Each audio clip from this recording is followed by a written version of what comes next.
Welcome to episode 13 of Successful Demo. In each episode, we analyze the theoretical practical aspects of one more newly released cards. Today, we're gonna look at the card. Yep.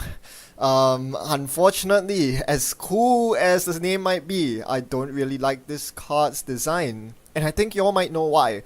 But first, let's get into what this actually is. This is a Jinteki Ice from Crimson Dust, and it basically has the same function as Fusion in that it redirects the runner to another server with a certain few differences. Firstly, it's single use. Once you have used the redirection effect, it gets trashed. The ice goes into your bin. It is also countered by a different set of counter cards. While Fusion is blocked by Employee Strike, is blocked by AI Breakers, because this is a trap ice. It cannot be broken by Fractors, Killers, or Decoders, but AI Breakers will still get past it, so it's not that reliable. Still, even if your opponent has AI Breakers, this is a pretty nasty beast to beat. It is base strength 5. I think that's the highest base strength of any of the trap ice that have been released so far, meaning that it's still taxing if you want to contest it without getting booped.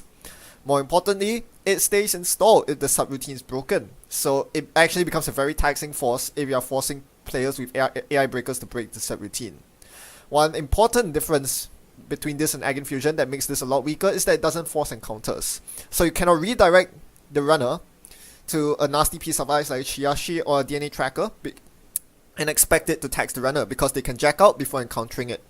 That is, of course, unless you pair it with a no jacking out card, and that's probably where you want to use Sandstorm in. So that's the cool use of in conjunction with something like Labyrinthine servers or something like Whirlpool.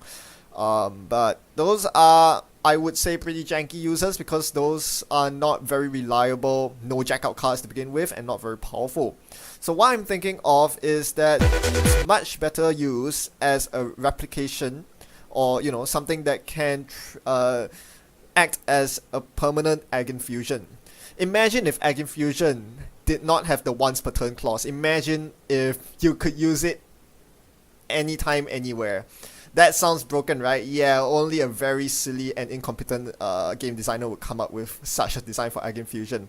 Thankfully, we didn't get that, but it's pretty close, because there's a very key difference with other deflectors in that it is not, as I mentioned, it cannot be broken with standard breakers.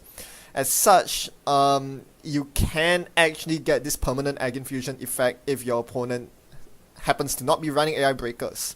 Speaking of ice that can only be broken by AI Breakers, I want y'all to do a quiz to name every single ice that cannot be broken by regular breakers. What?